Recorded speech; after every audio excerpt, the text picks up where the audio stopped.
En un mundo corrompido por la maldad, brilla una luz, surge una voz. Abba, Padre. Abba, Padre. Abba, Padre. Queremos escuchar tu voz. Abba, Padre. Abba, Padre. Vete tu Espíritu, Señor. Abba, Padre. Abba, Padre. Queremos escuchar tu voz. Y ya con ustedes, sus anfitriones. Bendiciones, hermanos y hermanas. Sean todos y todas bienvenidos a tu programa Abba Padre Internacional. Hoy tenemos una programación maravillosa. Tenemos unos segmentos que serán de gran bendición para tu vida. Y de una manera especial te invitamos a tener ese encuentro fraterno con el Padre, que a través de la persona de Cristo, nosotros en estos medios de Abba Padre y a través de nuestras plataformas digitales, queremos llegar a tu casa, queremos llegar a tu vida, y desde este espacio de fe decirte, hermanos, estamos contigo. Es por ello que te invitamos a unirnos como una gran familia y juntos invocar la presencia del Espíritu del Señor. Gracias a todos los hermanos que trabajan y llevan a cabo esta misión del programa Abba Padre. A ustedes y a todo el que nos está escuchando y nos está mirando y nos está viendo a través de su pantalla, te invito a que clamemos juntos la presencia del Espíritu Santo. Pidamos en este día que se manifieste en nuestras vidas. Ven, Espíritu Santo, ven con ese amor infinito. Ven, caricia del Padre y del Hijo, y muévete en nuestros corazones. Traspasa las pantallas, traspasa los micrófonos, traspasa todos los lugares, rompe los esquemas y ven y manifiéstate. Espíritu Santo, solo ven. Dile conmigo, Espíritu Santo, solo ven. Tenga la confianza y pídale con fe. Espíritu Santo, solo ven, lléname, sáciame. Espíritu Santo, solo ven, lléname, sáciame. Espíritu Santo, solo ven, lléname, sáciame. Espíritu Santo, solo ven, lléname, sáciame, manifiéstate. Manifiéstate en mí, manifiéstate, manifiéstate. Dígale conmigo, Espíritu Santo, solo ven fuerte. Espíritu Santo, solo ven, lléname, sáciame. Espíritu Santo, solo ven, lléname, sáciame, manifiéstate. Manifiéstate en mí, manifiéstate, manifiéstate, oh Señor, manifiéstate, manifiéstate.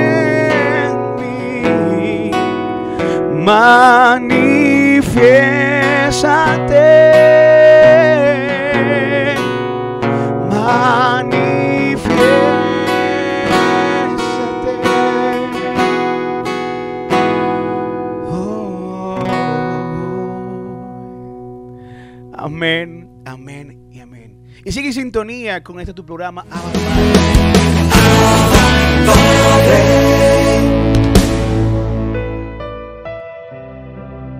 Mis hermanos, hoy reflexionamos con la lectura del Santo Evangelio según San Lucas en su capítulo 10, en los versos del 13 al 16.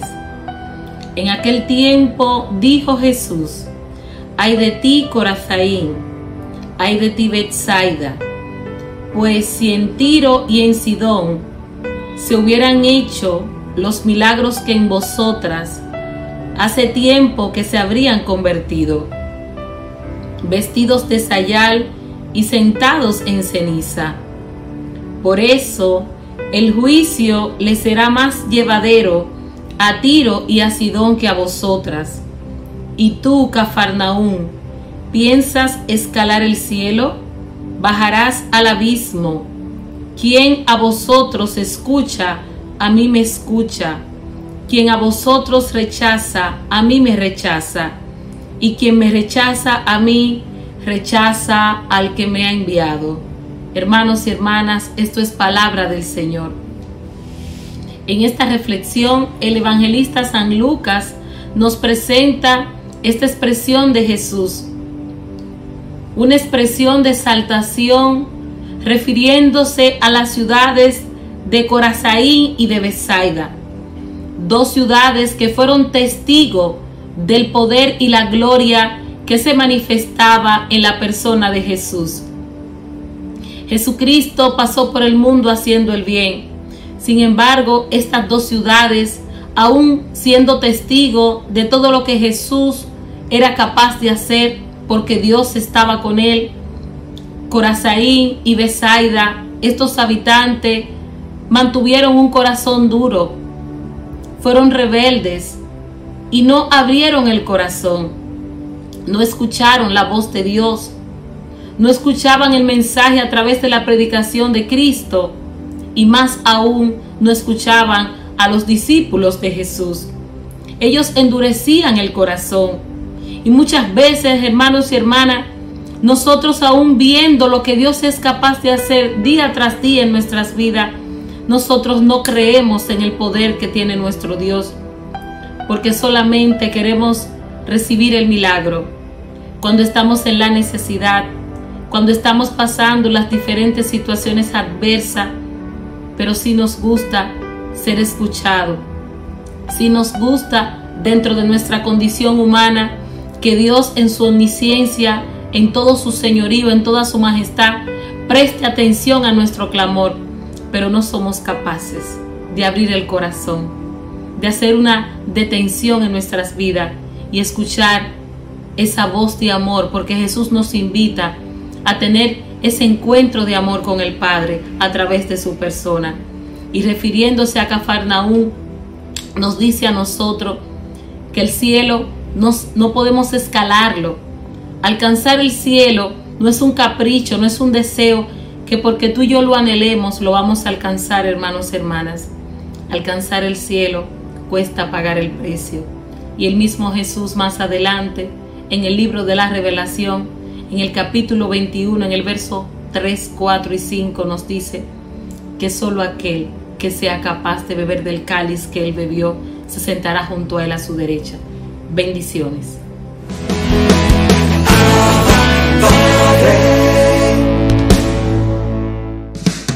Abba Padre es la revista digital disponible para ti, gratis y mensual.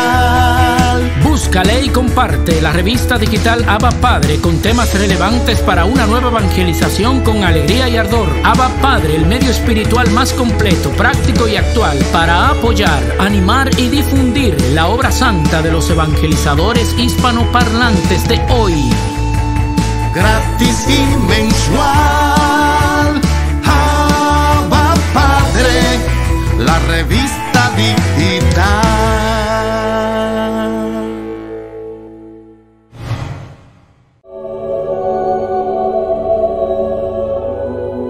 buenos días, Dios te bendiga. Mi nombre es Ariel Céspedes Vargas y hoy, 1 de octubre, la iglesia celebra el día de Santa Teresita del Niño Jesús. Escuchemos qué podemos aprender de su vida. Santa Teresita del Niño Jesús. Nace el 2 de enero del 1873 en Alecón, Florencia. Su padre, Luis Martín, era relojero y su madre, Acelia María, costurera. Tuvo una infancia feliz y llena de buenos ejemplos. Ella misma lo dice: mis recuerdos más antiguos son de sonrisas y demostraciones de aprecio y ternura. Desde muy pequeña es muy viva, impresionable y ambiciosa. En cierta ocasión en la que le ponen a escoger, ella misma dice: yo me quedo con todo. Sin embargo, eso seguirá repitiendo en su vida, pero más tarde exclamará: Dios mío, yo lo quiero todo, yo te quiero a ti, quiero ser santa, pero no a medias, sino completamente. Su padre le va enseñando poquito a poquito a decir sí a cada cosa que le pide el Señor. En 1877, cuando la niña tiene apenas 4 años, muere su madre. Desde entonces su hermana mayor, Paulina, y su padre se encargan totalmente de su educación, y para que las muchachas huérfanas puedan estar bajo la protección de su tía, se van a vivir a un pueblo llamado Lisieux, que se pronuncia Lisieux. Por eso la llamarán más tarde Teresita de Lisieux. Su hermana Paulina le lee frecuentemente libros religiosos y eso va despertando en la niña un gran amor por Dios y por la religión. Cuando Teresita tiene 9 años, su hermana Paulina se va de religiosa donde las hermanas carmelitas. Esto deja en el alma de la niña un enorme vacío, el cual logra suavizar colocándose bajo la protección de la Madre de Dios, cuyo cuadro le parece demostrar que la Virgen María le ha aceptado como hija y la toma bajo su protección, lo cual la consuela muchísimo. En el colegio, dice ella misma, había algunas alumnas que rogaban y se gozaban de la preferencia especial de varias profesoras. Yo me dediqué a obtener el amor de alguna de ellas, pero gracias a Dios que no lo conseguí, porque con eso me libré de muy graves peligros. Cuando Teresita tenía 14 años, su otra hermana María se va también de religiosa donde las carmelitas. Su soledad aumenta, pero en la Navidad de aquel año le parece que el niño Jesús le invita a consagrarse totalmente a él. Aquella Nochebuena la consideró siempre como la noche de su conversión. Anuncia a su padre que desea entrar también ella de hermana carmelita. Él acepta, pero resulta que en el convento no aceptan niñas de esa edad. Entonces se va a una peregrinación a Roma en 1887, con ocasión de la celebración de los 50 años de sacerdocio del Papa León XIII. Y cuando el Santo Padre pasa bendiciendo a los peregrinos, Teresita se le adelanta y le dice: Santo Padre, como regalo de jubileo o bodas de oro sacerdotales, concédame la gracia de entrar como hermana carmelita a mis 15 años. El sumo pontífice la mira y le dice: entrarás si es la voluntad de Dios. Junto con su padre, va en peregrinación a visitar varios santuarios. En 1888, 3 meses después de la muerte de San Juan Bosco, logra entrar al convento de las Carmelitas en Lisieux. Esta fecha la llamó ella el día de mi felicidad total. Las religiosas notaron desde el primer día que ella era equilibrada emocional, no común a las otras niñas de esa edad de 15 años, y el director espiritual quedó admirado de que esa joven no vivía de vanas iluminaciones, sino que tomaba su vida con seriedad y con mucha paz. Desde el principio de su vida religiosa, su libro preferido fue siempre la Santa Biblia, sobre todo el Nuevo Testamento. Sus oraciones preferidas, además del Padre Nuestro y del Ave María, son siempre los salmos de la Sagrada Biblia. Le agrada mucho leer y meditar los santos evangelios y las cartas de San Pablo. Uno de los principales deberes de las hermanas carmelitas es orar por los sacerdotes. Teresita consideró este deber como uno de los más importantes de su vida. En su viaje por Italia había visto algunos casos que la convencieron de que los sacerdotes pueden no llegar a la santidad a la cual Dios los ha llamado si no hay quien rece mucho por ellos. Ella misma narra varias veces: una religiosa que estaba a mi lado me fastidiaba muchísimo moviendo su enorme rosario durante la oración y jamás le advertí esta molestia, porque entonces se lo ofrecía al Señor como música que me acompañara en la oración. Estos eran los sacrificios que hacía Santa Teresita. En el lavadero Mi compañera de trabajo sacudía la ropa con tal fuerza que me salpicaba de jabón todo el cuerpo. Esto me hacía sufrir, pero jamás le dije nada al respecto, y así ofrecía este pequeño sacrificio por los pecadores. Alguien le preguntaba, ¿por qué nuestro Señor te ayuda tanto, mucho más que a otras personas? Y ella responde, no sé, debe de ser porque me considero siempre muy pequeña y muy necesitada. En junio de 1897, la llevan a la enfermería y ya no vuelve a salir de allí. Desde el 16 de agosto ya no puede recibir la comunión, pues sufre de vómitos continuos. Llega a exclamar, nunca había imaginado que yo pudiera llegar a sufrir tanto, pero conserva siempre su alegría y contenta de poder sufrir por Cristo y por la salvación de las almas y la santificación de los sacerdotes. Antes de morir, ha pedido que no le lleven flores a su ataúd, sino que con ese dinero lo gasten en ayudar a la gente pobre. Su entierro es humilde y en el cementerio queda sepultada como una ignorada y pobre mujercita de pueblo. Hoy es el día de Santa Teresita del Niño Jesús.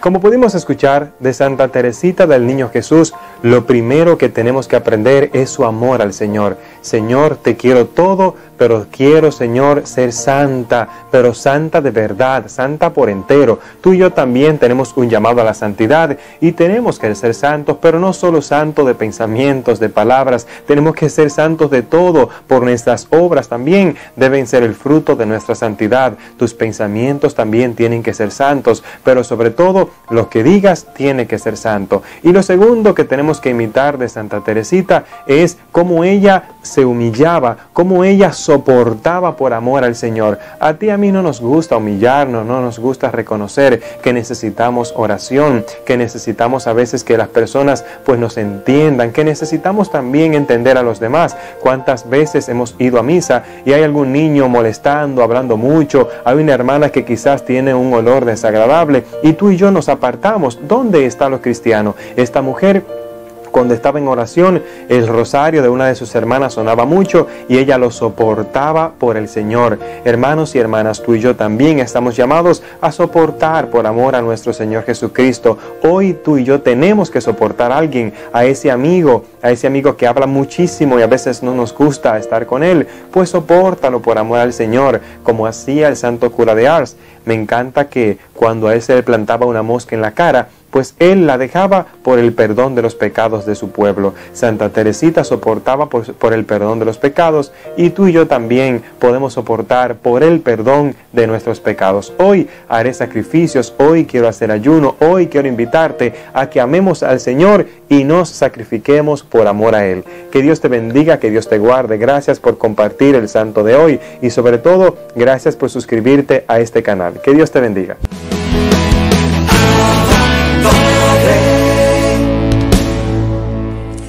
Bienvenidos a esta nueva edición de Cerrando las Puertas al Enemigo, segmento que se emite dentro del programa Abba Padre.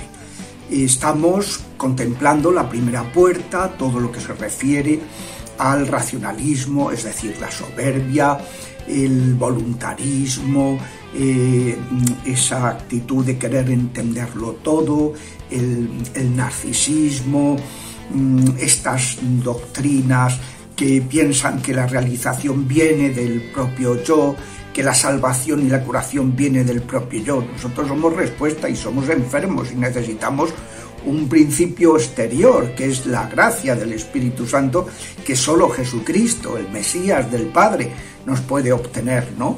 El Hijo de Dios que se ha hecho hombre para nuestra salvación.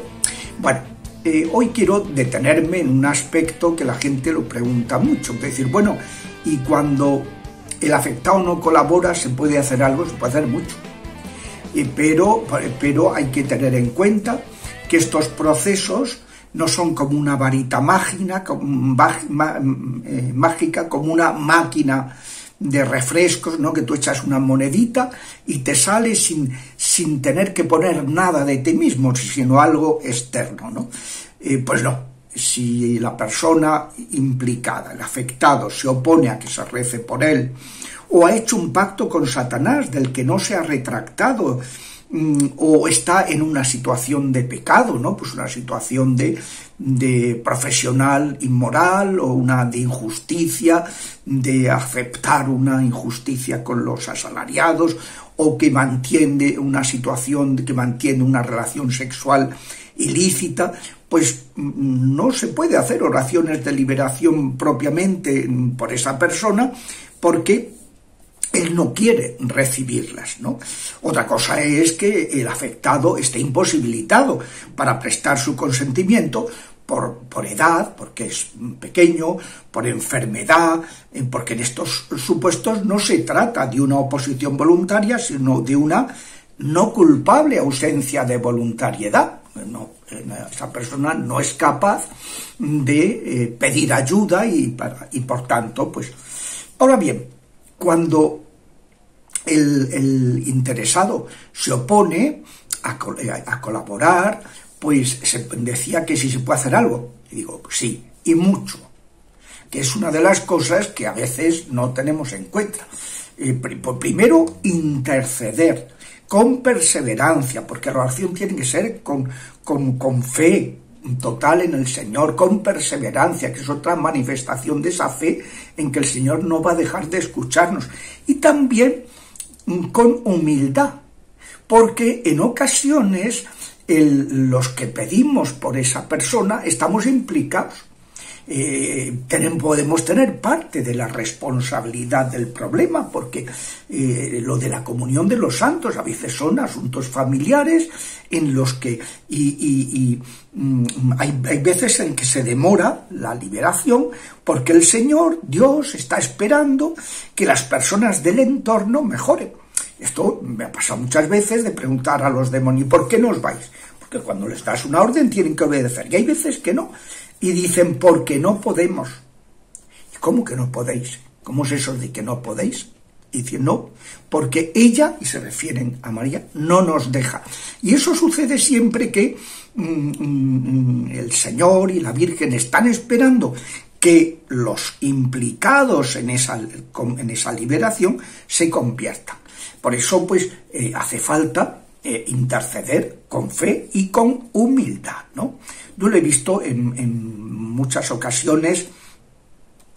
Por ejemplo, recuerdo un caso que me resulta paradigmático de un matrimonio que tenían, pues, un chico que había hecho un pacto con Satanás y que no acababa de arrancar, por más que rezaban por él. Y entonces pasó por España un misionero laico con un marcado carisma de sanación y se lo llevaron a este chico para que rezara por él. Y al acabar de orar, iban en un coche, el misionero le pidieron que entrara en el coche, en la parte de delante, pues al lado del conductor, y oraron por el muchacho que estaba detrás.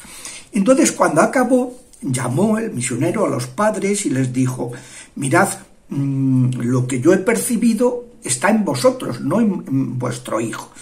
Entonces, ¿qué es lo que estaba sucediendo? Estaba claro, pero ellos se quedaron desconcertados porque habían presenciado manifestaciones de una posesión diabólica en su hijo y por tanto les desconcertó. Pero es que el que este misionero no percibiera lo del hijo, sino en ellos, es simplemente que el primer paso que tenían que dar para facilitar que el muchacho se convirtiera era que ellos dejaran de tener desavenencias, porque sus desavenencias era a lo que se agarraba el muchacho y lo que se agarraba el demonio para perturbar al hijo. Por tanto, una vez que ellos empezaron a trabajar ese aspecto, empezó a mejorar la situación del hijo que estaba pues muy afectado, ¿no? Entonces, también he visto, por ejemplo, mejorías muy notables de personas totalmente cerradas a lo religioso, y entonces la familia empieza a interceder con un sacerdote, a pedir por esa criatura.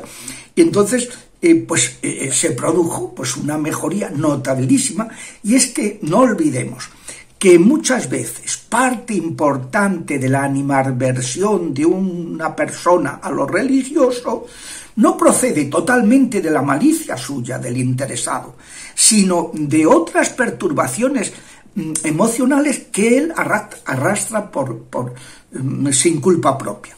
Y eso hay que saberlo, que puede haber, pues que le hayan echado un hechizo, tenga herencias de familiares, como pasa muchas veces en enfermedades físicas, en enfermedades psiquiátricas, pues también puede haber cargas espirituales.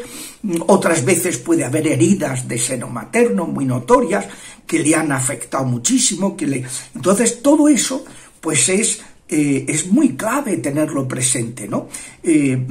También, pues, para no dar por perdidas a personas, como me pasó, recuerdo el caso de dos hermanos que estaban poseídos, habían sido consagrados por una tía bisabuela, consagrados a Satanás. Esa tía bisabuela era bruja, y entonces en una de las horas yo la daba totalmente por condenada, porque cuando rezaba pues se producían unas manifestaciones de la bruja tremendamente virulentas, hasta un día que a base de rezar y rezar esas oraciones de liberación, pues de pronto se hizo presente la bruja, se echó a llorar y pidió perdón. Y resulta que era un alma muy desgraciada que estaba en el purgatorio, pero que tenía todavía muchísimo que purgar. Una persona pues y yo que la daba pues, porque estaba en el infierno. Y no, pues en realidad no estaba en el infierno, sino que estaba en el purgatorio. A partir de ese momento en que esta persona se dio cuenta, pidió perdón, la liberación de estos dos hermanos fue vertiginosa. Entonces, lo digo porque es muy importante esa oración de liberación, ese pedirle a la Virgen, a Nuestra Señora, esta vocación que le gusta tanto al Papa, la Virgen de Satanudos, ¿no? Que quite esos nudos, estas cosas externas que están coadyuvando y que están dificultando que el interesado se convierta, y de esa manera se le hace mucho más expedito el camino de la vuelta a Dios, de encontrarse con Dios. O sea que mucho se puede hacer cuando el interesado está cerrado a la conversión. Hasta la semana que viene, si Dios quiere.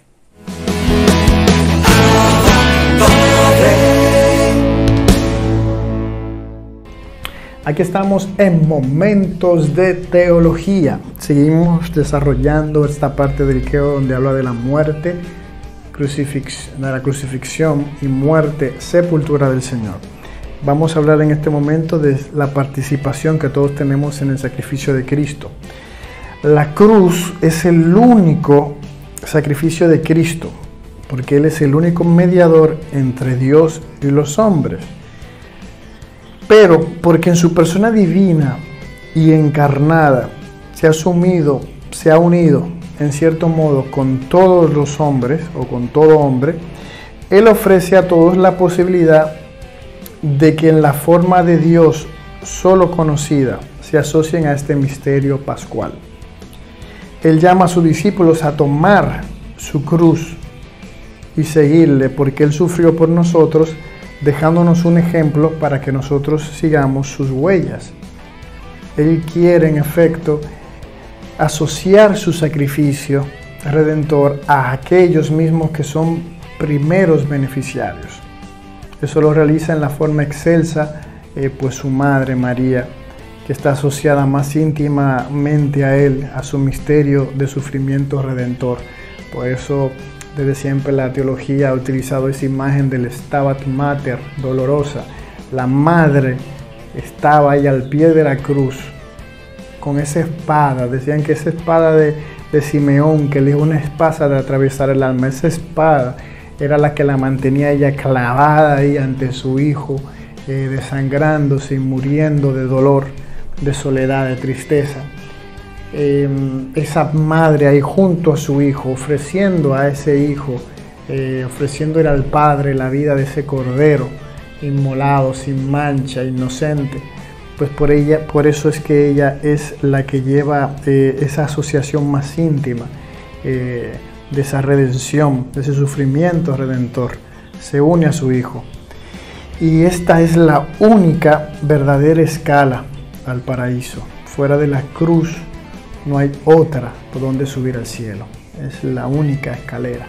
Y por eso hay muchos cuentos que ilustran este tema de la cruz, del seguimiento de la cruz. Me llega uno a la mente en este momento. Hay un momento donde Jesús pues se le presenta a todos y le dice: cada uno tome su cruz y sígame. Y Jesús iba con su cruz y todos los demás pues iban con su cruz. Y el demonio, siempre astuto, pues en un momento cuando ya cada uno pues sentía esa fricción del madero ahí, le hacía daño, se lo tenían que pasar para el otro lado, le hacía daño y para el otro lado. Hay un momento donde pues va y se le aparece a uno y dice: mira, yo tengo aquí esta hacha y tú quieres quitarle esos nudos para que no te haga tanta fricción en los hombros. Y bueno, y la persona dice: ah, gracias, coge el hacha y le va quitando los nudos y entonces ya él va más suave con la cruz. Y va andando, y hay un momento, él se queda con el hacha en que él dice: está muy pesada esta cruz. Y entonces empieza a quitarle pedacitos. Cada vez le va quitando pedacitos a la cruz, le va predicando pedacitos. Hay un momento en el cual ya la cruz tiene el tamaño de un pectoral y él la lleva ahí enganchada a su cruz, y llega un momento en el cual todos llegan a un lugar donde hay un acantilado y hay que cruzar hacia el otro lado. Y entonces todos le preguntan: Señor, ¿y cómo vamos a cruzar? Entonces él le dice: hagan lo que yo hago. Y entonces el Señor tiraba la cruz y que la cruz pues pasaba al otro lado y él pasaba por encima de la cruz. Y entonces pues todos hicieron eso, todos tiraron su cruz y pasaron. Y cuando él llegaba, que él lo que tenía era una cruz de pectoral, no podía cruzar. Porque esa no era la cruz que Dios te dio, con la cruz con la que tú ibas a acompañar en su sufrimiento al Señor y con la cual te ibas a salvar. Esa cruz es el único medio de salvación, la cruz de Cristo. Te asocias a ese sacrificio de Él, a su sacrificio redentor, y por eso alcanzamos pues plenitud, alcanzamos perdón, alcanzamos misericordia, alcanzamos la salvación gracias a esa cruz que es la única vía para llegar al cielo. Otra cosa importante es la sepultura del Señor. Ustedes saben que después que Él muere en la cruz, entrega su espíritu, Él es sepultado. Por la gracia de Dios, Él gustó la muerte para el bien de todos, y en su designio de salvación, Dios dispuso que su Hijo no solamente muriera por nuestros pecados, sino también que gustase la muerte. Es decir, Él no debía de morir, y Él aún así quiso morir por nosotros. Es decir, que conociera el estado de la muerte, el estado de separación del alma y cuerpo, como todos los hombres, al morir, y durante un tiempo, el tiempo comprendido en este momento en que Él expiró en la cruz y el momento en que resucitó. Había una profecía que Él tenía que estar pues sepultado, así como el profeta Jonás estuvo dentro del pez 3 días, pues así mismo Él tenía que durar 3 días sepultado en la tierra. Y así habían otras profecías donde hablaba que Él tenía que durar 3 días, el tercer día Él resucitaría. En este estado de Cristo muerto es el misterio del sepulcro y del descenso a los infiernos. Ya saben que es parte también del credo que Él desciende al infierno, porque antes todos los que habían muerto antes de Él abrirnos las puertas del cielo pues estaban allá en los infiernos. El infierno le llamaban a todo este tema de el lugar de los muertos, y ahí estaban todos, desde Adán hasta el último hombre que hubiese muerto. Hasta ese momento estaban ahí, y Jesús desciende pues para liberar a aquellos justos que estaban allá y que eran merecedores del cielo. Él descendió. Por eso hay una lectura apócrifa muy bonita sobre esto. Es el Evangelio de Nicodemo, también le llaman el Evangelio de Pilato, me parece que es, o las memorias de Pilato, pero normalmente le llaman el Evangelio de Nicodemo porque habla de Nicodemo, y que él hay 2 personas que mueren de esas personas que saben que en las lecturas, en los evangelios hay un momento cuando Jesús muere, resucitan personas. Lo dice la Sagrada Escritura, al morir se rasga el velo, se parte en dos la piedra del altar y resucitaron muertos. Eso está en la Sagrada Escritura. Y entonces, desde estos dos muertos, hay dos personas muertas que cuentan lo que pasó en el infierno cuando Jesús desciende. Es una manera, pues son apócrifos, pero es una literatura bonita que cuentan cómo Jesús desciende al infierno y rescata. Ahí estaba el David, estaban profetas ahí abajo, cómo los demonios no querían dejar entrar a Jesús, cómo lo querían presionar allá adentro, y cómo él sale triunfante. Habla del buen ladrón, de cómo se lo encuentran en el cielo. En fin, es una lectura interesante, la pueden leer. Los evangelios apócrifos son de acceso a quien quiera, no son palabra de Dios, no están dentro del canon, pero algunos tienen una lectura interesante que puede aportar a nuestra fe. Muchos de ellos algunos hasta se han utilizado como textos de tradición. Por ejemplo, la presentación de la Virgen María en el templo sale de Evangelio Apócrifo, o su consagración virginal, todo eso sale de Evangelios Apócrifos. El misterio del Sábado Santo, en el que Jesús es depositado en la tumba, manifiesta el gran reposo sabático de Dios después de realizar la salvación de los hombres, que establece en él la paz del mundo entero. El cuerpo de Cristo en el sepulcro, su permanencia ahí, constituye el vínculo real entre el estado pasible de Cristo antes de Pascua y su actual estado glorioso de resucitado. Es la misma persona el que vive y que puede decir: estuve muerto, pero ahora estoy vivo por los siglos de los siglos. Quiero leerle esto que es precioso, de San Gregorio Niceno. Escuchen qué bonito.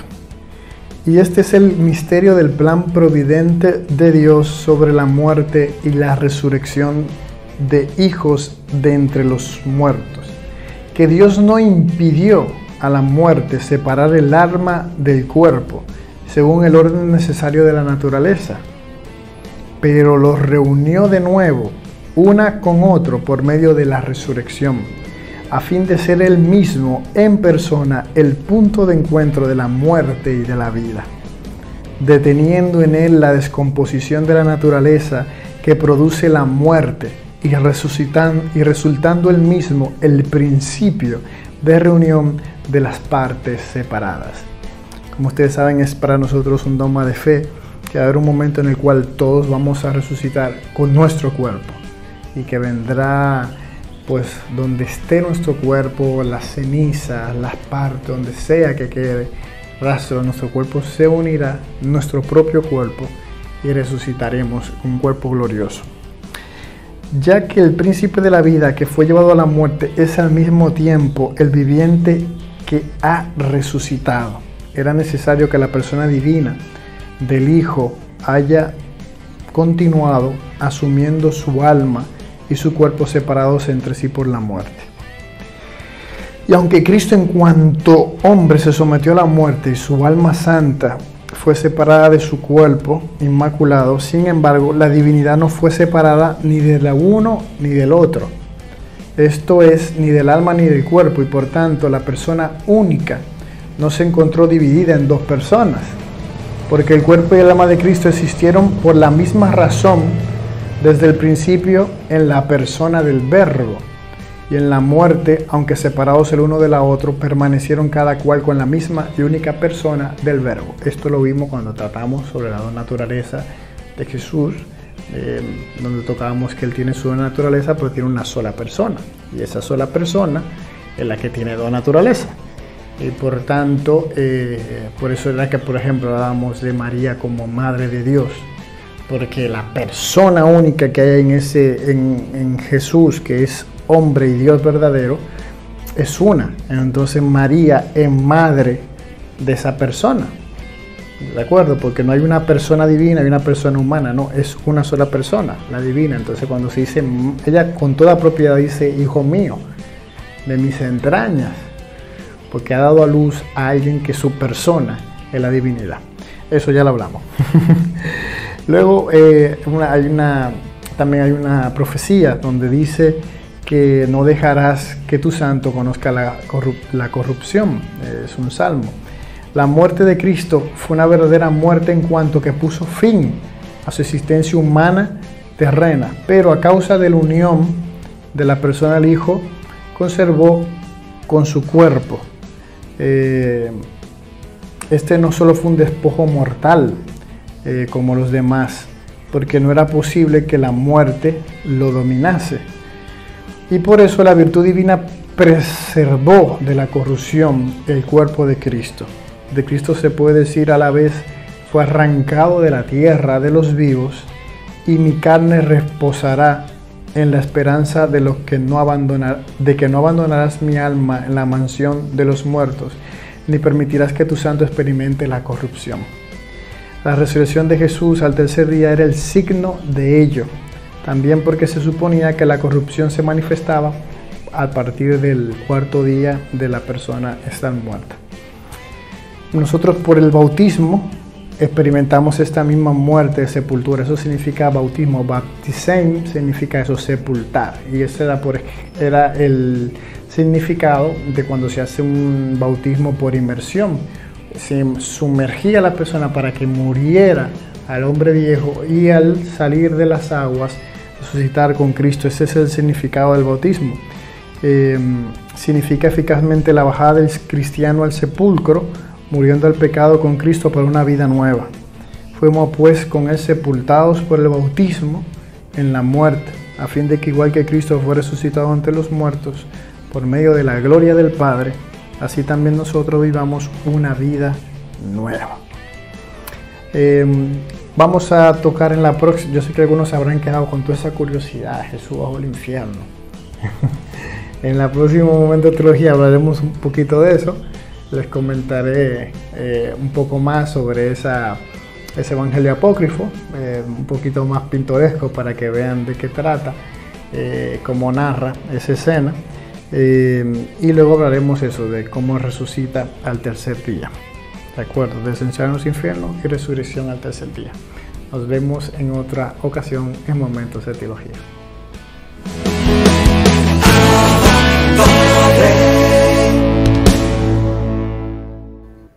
¿Por qué te quedas lejos, Señor, y te escondes en los momentos de angustia? El malvado se impone, aplasta a la humilde. Que quede atrapado en las trampas que maquina. El malvado se jacta de la avidez de su alma. El aprovechador maldice y desprecia al Señor. Enrisca la nariz y no se preocupa. No hay Dios, dice, eso es todo lo que piensa. En todas sus empresas le va bien. Tus sentencias son muy altas para él. Barre de un soplo a todos sus rivales. Dice en su corazón, soy inquebrantable. La desgracia jamás me alcanzará.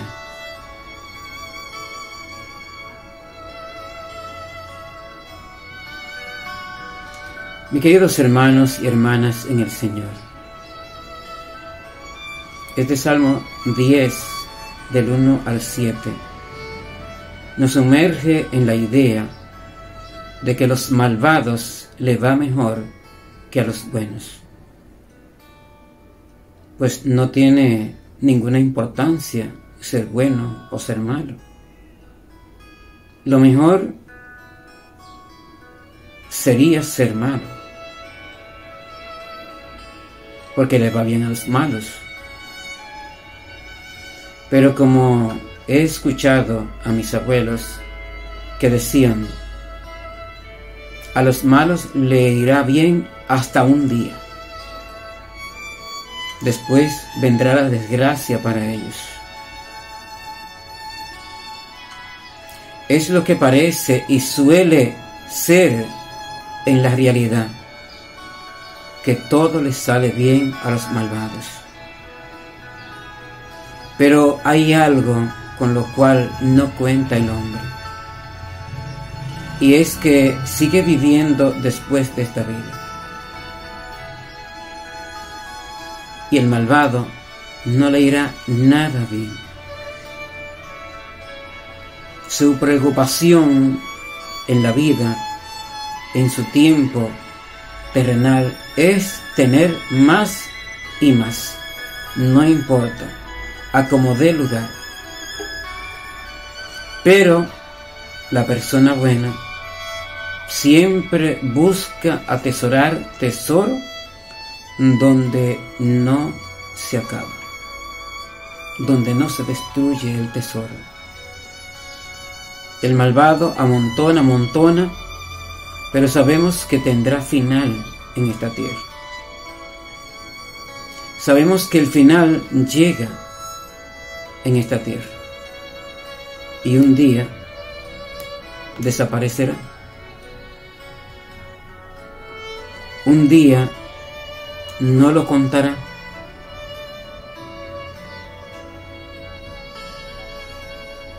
Porque el Señor es un Dios justo y misericordioso. Que el Señor Dios Todopoderoso te bendiga en nombre del Padre, y del Hijo, y del Espíritu Santo. Amén. Así despedimos tu programa Abba Padre Internacional. Alégrate en el Señor. Ábrele tu corazón a Cristo. Jesús está vivo y tiene poder.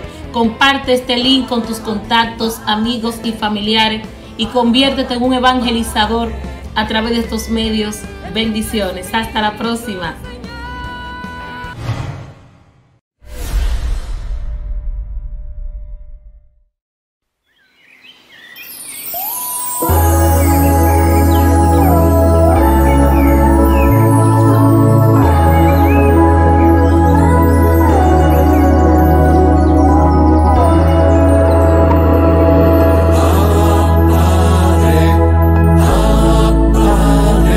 Permite que por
escuchar tu voz.